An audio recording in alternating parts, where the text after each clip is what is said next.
பண்டிகைய ஓண நன்னாள் கோணம் தின்ற வடுவாழ் முகத்த சாணம் தின்ற சமம் தாங்கு.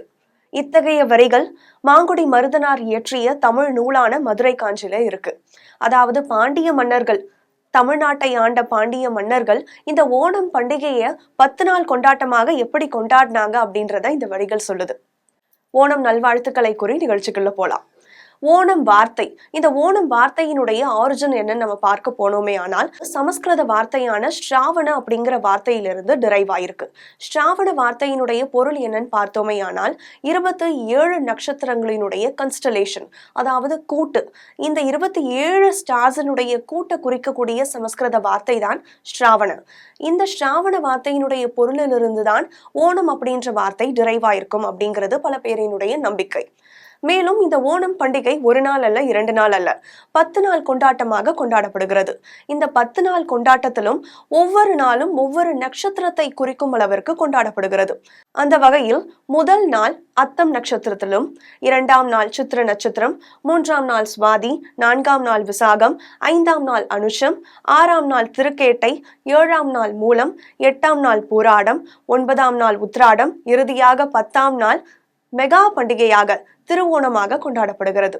சரி, முதல் நாள் அத்தம் நட்சத்திரத்துல கொண்டாடப்படுகிறது இல்லையா, அதனுடைய சிறப்பு என்னன்னு பார்த்தோமே ஆனால் இந்த அத்தம் நட்சத்திரத்துல தான் இந்த மகாபலி சக்கரவர்த்திய இந்த கேரள மக்கள் எங்களுடைய இல்லங்களுக்கு வாங்க அப்படின்னு வரவேற்கும் வகையில தங்களுடைய வீடுகள்ல பூக்கோலம் விடுறாங்க. இந்த பூக்கோலம் முதல் நாள்ல சிறுசாகவும் அடுத்தடுத்த நாள்ல தங்களினுடைய முயற்சியின் வாயிலாக அதிக மலர்களை கொண்டு இறுதியாக 10ஆம் நாள்ல இந்த கோலம் மிகப்பெரிய மெகா கோலமாக மாறுது. மேலும் முதல் நாளான அத்தம் நட்சத்திரத்துல இந்த கோலம் போடப்படுவதால இந்த கோலம் அத்த பூக்கோலம் அப்படின்ற சிறப்பு பெயரையும் பெறுது. மேலும் 5ஆம் நாள் அடுத்ததாக அனுஷம் நட்சத்திரத்திற்காக கொண்டாடப்படுது. இந்த அனுஷம் நட்சத்திரத்துல கொண்டாடப்படக்கூடிய இந்த 5ஆம் நாள்ல தான் கேரளாவினுடைய பாரம்பரிய படகு போட்டி நடைபெறுது. இந்த படகு போட்டியில வஞ்சிப்பாட்டு பாடி படகு ஓட்டுறது தான் மிக சிறப்பம்சமாக பார்க்கப்படுது. இறுதியாக 10ஆம் நாள் ஓணம் நட்சத்திரத்துல கொண்டாடப்படுது. இந்த ஓணம் நட்சத்திரத்துல 10ஆம் நாள் ஏன் இவ்வளவு பிரம்மாண்டமாக கொண்டாடப்படுது அப்படிங்கறத இப்ப பார்ப்போம். இந்த ஓணம் நட்சத்திரத்துல தான் மகாவிஷ்ணு வாமன அவதாரம் எடுத்தார் அப்படின்றது சில பேரினுடைய நம்பிக்கையாக இருக்கு. இன்னும் சிலர் இந்த ஓணம் நட்சத்திரம் கொண்டாடப்படக்கூடிய இந்த பர்டிகுலர் நாள்ல தான் மகாபலி சக்கரவர்த்தி பூமிக்கு வந்து செல்கிறார், பூமிக்கு ரிட்டர்ன் ஆகிறார், பூமிக்கு திரும்புகிறார் அப்படின்ற நம்பிக்கையும் இருக்கு. திரும்புகிறாரா? திரும்பினா அவர் எங்க போனார் ஃபர்ஸ்ட் அப்படின்ற கேள்வி இங்க எழுது இல்லையா? இந்த மகாபலி சக்கரவர்த்தியானவர் ஒரு அரசராக இருக்கிறார். அரக்கர்களுடைய அரசராக இருக்கும் பட்சத்துல இவர் ராட்சதர்களுடைய அரசராக இருந்தாலும் மக்களுக்கு நல்ல நற்காரியங்கள் செய்கிறார், இரக்க மனமுடையவராக இருக்கிறார். அதனால மக்களினுடைய மனதுல ஒரு நல்ல பெயர் கொண்ட அரசராகத்தான் இவர் இருக்கிறார். இருந்த போதிலும் கூட தேவர்களினுடைய தேவலோகம் உட்பட 3 உலகங்களையும் இவர் தன்வசப்படுத்துறார். ஆகையால் தேவர்கள் மகாவிஷ்ணுவிடம் போய் முறையிடுறாங்க. பாத்தீங்களா, மகாபலி சக்கரவர்த்தி எங்களை சித்திரவதை பண்றார், எங்களுடைய உலகத்தை எடுத்துக்கிட்டார் அப்படின்னு தேவர்கள் முறையிடுறாங்க. இந்த இடத்துலதான் மகாவிஷ்ணு தர்ம சங்கடத்துக்கு உள்ளாகிறார். என்ன தர்ம சங்கடம் அப்படின்னு பார்த்தோமே ஆனால் மகாபலி சக்கரவர்த்தி தன்னுடைய மிகப்பெரிய பக்தர். மகாபலி சக்கரவர்த்தி ஒரு அரக்கர்களுடைய அரசராக இருக்கும்போது விஷ்ணுவுடைய பக்தராக எப்படி மாறலாம், எப்படி இருக்கக்கூடும் அப்படின்ற கேள்விக்கு இங்க இருக்கு பதில். மகாபலி சக்கரவர்த்தியானவர் இரண்யகசிபனுடைய மகன், பிரகல்லாதனினுடைய பேரன்.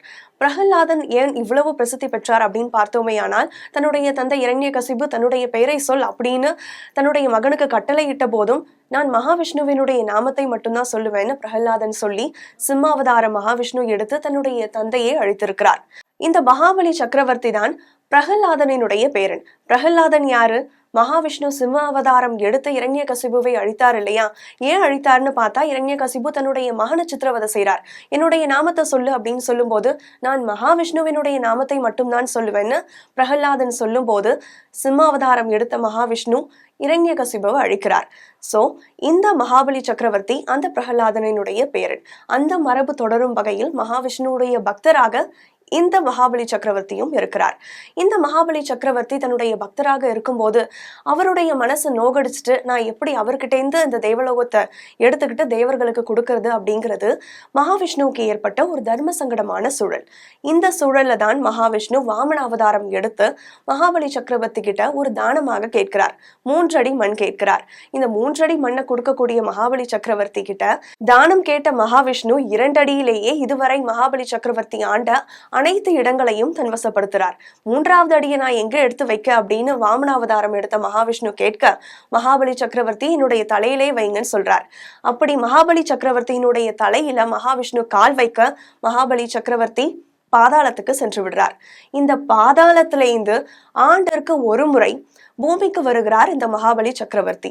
அப்படி பூமிக்கு இவர் தோன்றும் போது, பூமிக்கு ரிட்டர்ன் ஆகும் போது கொண்டாடப்படுற பண்டிகை தான் இந்த திருவோணம் பண்டிகை. ஆக ஓணம் கொண்டாடும் அனைவருக்கும் ஜெம் தொலைக்காட்சியின் திருவோண நல்வாழ்த்துக்கள். ஓணம் ஆசம்சைகள். ஜெம் தொலைக்காட்சிக்காக கனகதாரா. நன்றி, வணக்கம்.